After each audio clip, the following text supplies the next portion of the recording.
After sickle cell will talk about the megaloblastic anaemia. ठीक है। Sickle cell के बाद अब हमें जिस बारे में बात करनी है वो है मेगैलोब्लास्टिक एनीमिया। अब इसका नेम क्या सजेस्ट करा, मेगैलोब्लास्टिक मतलब एनीमिया तो है, बट इस एनीमिया में आरबीसीज लार्ज होंगे। ठीक है।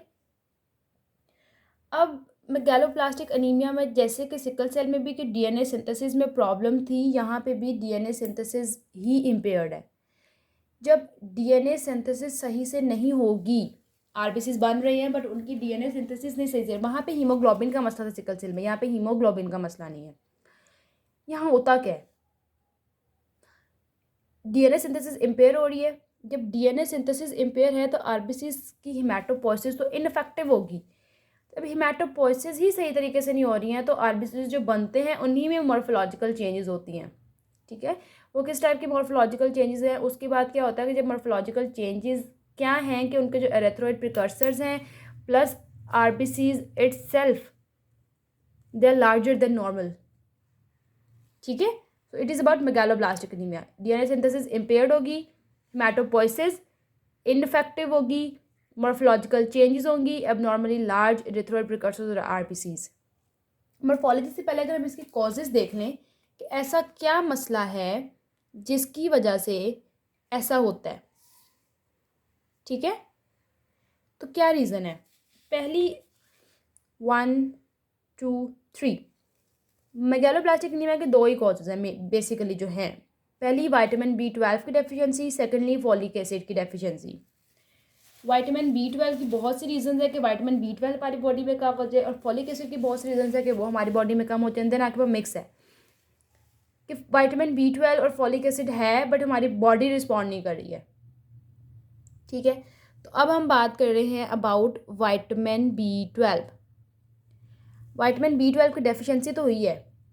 किस आगे उसकी फर्दर दो कैटेगरीज है, या तो इनटेक कम है या आप प्रॉपर अमाउंट में ले रहे हो बट बॉडी एब्जॉर्ब नहीं करी। इनटेक कम है मतलब एक बंदा अगर फुली वेजिटेरियन है तो विटामिन B12 की डेफिशिएंसी हो जाएगी। ठीक है। या डाइट में आप सही ले नहीं रहे हो, एब्जॉर्ब नहीं हो रहा है। अब इसकी बहुत सी रीजंस हैं। विटामिन B12 को एब्जॉर्ब होने के लिए हमें पता है इंट्रिंसिक फैक्टर चाहिए। तो अगर इंट्रिंसिक फैक्टर ही डेफिशिएंट है, ठीक है, अगर उस बंदे को परनीशियस अनीमिया है या उसकी गैस्ट्रेक्टमी हुई है, हमें पता है जो इंट्रिंसिक फैक्टर है वो तो पैराइटल सेल से ही जो है वो बनता है। जब गैस्ट्रेक्टमी है तो इंट्रिंसिक फैक्टर तो सिरे से बनेगा ही नहीं, या तो उसकी डेफिशिएंसी थी या वो बन ही नहीं रहा, और परनीशियस अनीमिया। एब्जॉर्प्शन का हम बात कर रहे हैं ना, तो मैल एब्जॉर्प्शन स्टेट्स भी लिख सकते हैं। ठीक है। फिर हमें पता है विटामिन B12 इलियम से जाके आइलियम से जाके ब्लड में जाता है। ठीक है। तो अगर आपके पास इंटेस्टिनल कोई डिजीज़ है लाइक लिम्फोमा, सिस्टेमिक स्क्लेरोसिस वगैरह, या आइलियम को ही रिसेक्ट किया हुआ है या उसकी इन्फ्लेमेशन हुई हुई है, ठीक है, क्यों हो सकती है कोई पैरासिटिक वजह से, फिश टेपवर्म वगैरह। अब या तो बैक्टीरिया ओवरग्रो किया हुआ है ब्लाइंड लूप्स में एंड देन डाइवर्टिकुलम बना हुआ है बावल का। तो पहली बात कि आप उसको इंटेक सही नहीं ले रहे हो, सेकंड इंटेक प्रॉपर है बट एब्जॉर्प्शन इम्पेयर्ड है। मोटी मोटी चीज़ें अगर आपने जो एब्जॉर्प्शन में लिखनी है याद रख लो। हाँ, इंट्रिंसिक फैक्टर होता है तो उसकी डेफिशिएंसी हो सकती है, गैस्ट्रेक्टमी हो सकती है, कोई मैल एब्जॉर्प्शन स्टेट हो सकती हैं, फिर इंटेस्टिनल प्रॉब्लम कोई हो सकती है लाइक वहाँ पे आई जो है वो इलियल रिसेक्शन किया हुआ है, इलाइटिस है, या लिम्फोमा है, स्क्लेरोसिस वगैरह। ठीक है। या आप कह लो कि हो सकता है इसको कोई बैक्टीरियल ओवरग्रो किया हुआ। तो ये आपके पास विटामिन B12 इससे कॉमन सेंस ख़त्म हो जाएगा। देन आता है फॉलिक एसिड। फॉलिक एसिड की फर्दर 1 2 3 4 5 कैटेगरीज हैं। पहली वही है इनटेक कम है, सेकेंडली एब्जॉर्प्शन, ये दो तो वही सेम सेम हो गई। इनटेक कम है, एब्जॉर्प्शन इम्पेयर्ड है। थर्डली है कि अगर आपकी बॉडी में इनटेक भी ठीक है, एब्जॉर्ब भी हो रहा है बट लॉस जल्दी जल्दी हो रहा है। ठीक है। या फिर ये हो सकता है कि आपकी बॉडी को उसकी ज़रूरत ज़्यादा है तो इंक्रीज रिक्वायरमेंट। ठीक है। या यूटिलाइजेशन बहुत ज़्यादा हो रही है उसकी, सॉरी इम्पेयर हो रही है, यूटिलाइज नहीं सही से हो पा रहा है तो है बॉडी में। इनटेक में वही लिख दोगे आप, डाइट में नहीं है। या अगर कोई बंदा एल्कोहलिक है तो उसकी वजह से भी फॉलिक एसिड की जो है, अब वो एल्कोहल ही लेता जाएगा, जब वो एल्कोहल ही लेता जा रहा है तो उसको कहाँ प्रॉपर डाइट लेगा, वो ऐसा ही है ना। तो एल्कोहलिज्म की वजह से और इन्फेंसी मतलब एक बच्चा भी पैदा ही हुआ है तो उसमें भी कम हो सकती है। एब्जॉर्प्शन में वही चीज़ है कि इंटेस्टिनल डिजीज़ हो सकती है, मैल एब्जॉर्प्शन स्टेट है, उसमें भी यही था कि कोई इंटेस्टिनल डिजीज़ है और कोई मैल, ये दो चीज़ें आपने फॉलिक एसिड की इम्पेयर्ड एब्जॉर्प्शन में भी लिखनी है। फिर फॉलिक एसिड में ये है कि अगर आप फॉलिक एसिड को ले रहे हो विद ओरल कॉन्ट्रासेप्टिव्स या विद एंटी कन्वल्सेंट्स, ओरल कॉन्ट्रासेप्टिव्स या एंटी कन्वल्सेंट्स, उनके साथ भी जो फॉलिक एसिड है वो बॉडी में एब्जॉर्ब नहीं होता है, ठीक है, याद रखना है।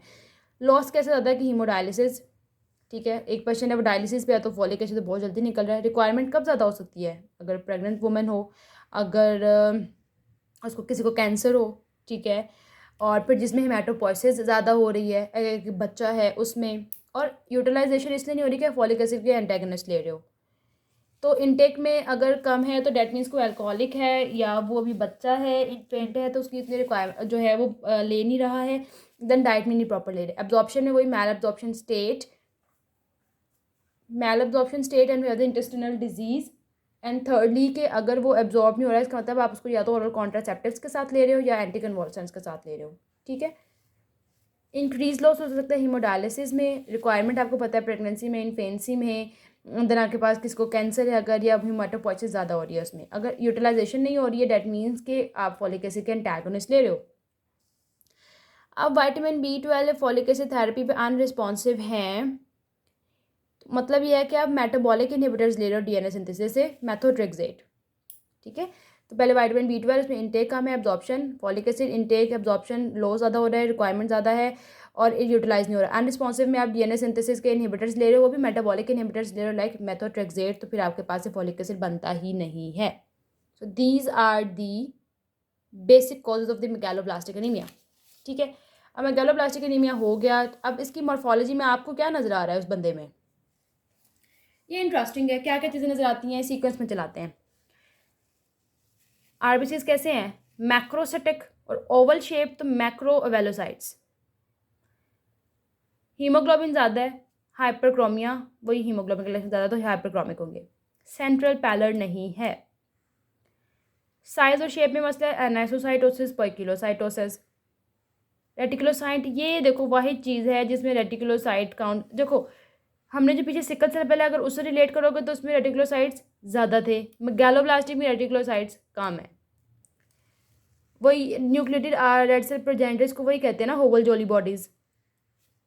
इसमें न्यूट्रोफिल्स भी इन्वॉल्व है। न्यूट्रोफिल्स एक तो ज़रूरत ज़्यादा बड़े नजर आएंगे आपको, प्लस उनके जो न्यूक्लियस है ना उसके मल्टी लोब्स होते हैं, मतलब वैसे तो 2 से 3 सेगमेंट्स होते हैं, इसमें 4 से 5 सेगमेंट्स उसके न्यूक्लियस नजर आते हैं। बोन मैरो हाइपर सेलुलर है, उधर भी था। अच्छा, कुछ मेगालोब्लास्टिक चेंजेस है, लाइक जो प्रो मेगालोब्लास्ट बनते हैं वो लार्ज होते हैं, उनका बेजोफिलिक साइटोप्लाज्म होता है, और जो न्यूक्लियस होता है ना उसमें फाइन एक न्यूक्लियर क्रोमेटिन पैटर्न होता है, ठीक है। अब देखो न्यूक्लियस में मेचोरेशन में मसला है ना कि उसे से मेच्योर नहीं हो रहा, बट साइटोप्लाज्म तो ग्रो कर रहा है, तो न्यूक्लियर टू साइटोप्लाज्म एसिंक्रोनी हो जाएगी। अब नॉर्मली जो बनते हैं ना नॉर्मल सेल्स, उनमें जो फाइन न्यूक्लियर क्रोमेटिन पैटर्न होता है ना वो कन्वर्ट हो जाता है इनटू द क्लम्प पिक्नोटिक क्रोमेटिन में, वो नहीं मिलता आपको, जो कि नॉर्मल ब्लास्ट में होना चाहिए, वो नहीं मिलता। देन आपके पास सिर्फ और सिर्फ आरबीसीज इन्वॉल्व नहीं हो रहे हैं, आपके पास आपके डब्ल्यूबीसीज भी हो रहे हैं, तो मेटामाइलोसाइट्स आपको नजर आएंगे, देन बैंड फॉर्म्स नजर आएंगी। उसके अलावा प्लेटलेट्स भी इन्वॉल्व हैं, तो मेगा कैरियोसाइट्स भी लार्ज जो बिजार शेप न्यूक्लियाई वगैरह उनके नजर आते हैं, मल्टी लोबेट न्यूक्लियाई होते हैं, ठीक है। उसके अलावा कुछ ग्रोथ फैक्टर से एरिथ्रोपोइटिन का लेवल बढ़ता होगा, ठीक है, और जिसकी वजह से पेशेंट को पैनसाइटोपिनिया भी हो जाता है। अगर हम इसको दोबारा रिवाइज करते हैं कि क्या हो रहा है, हो ये रहा है कि सबसे पहले आपके पास ब्लड में सेल्स बड़े नजर आएंगे, मैक्रोवेलोसाइट्स, ठीक है, मैक्रोवेलोसाइट्स नजर आ रहे हैं, हीमोग्लोबिन ज़्यादा है तो हाइपरक्रोमिक, और फिर सेंट्रल पैलर नहीं है तो सेंट्रल पैलर लॉस हुआ है। साइज शेप में मसले एनाइसोसाइटोसिस, पोइकिलोसाइटोसिस, ठीक है। रेटिकुलोसाइट्स का जो है वो कंसनट्रेशन वो भी कम है, मतलब उसकी अमाउंट भी कम है। ये होवल जॉली बॉडीज़। फिर हम न्यूट्रोफिल्स पे आते हैं, तो न्यूट्रोफिल्स की न्यूक्लियर हाइपर सेगमेंटेशन हुई भी होती है, मैरो भी हाइपर सेलुलर होता है। फिर कुछ मेगालोब्लास्टिक चेंजेस होती हैं, वो मैंने आपको बता दिया यहाँ पे सारी। फिर मेटामेलोसाइट्स भी भरे हुए होंगे मेगाकैरियोसाइट्स पे, और फिर मोस्ट इंपॉर्टेंटली एरिथ्रोपोइटिन का लेवल ज़्यादा है, एंड देन पैनसाइटोपिनिया हुआ है, ठीक है। तो this is all about the megaloblastic anaemia.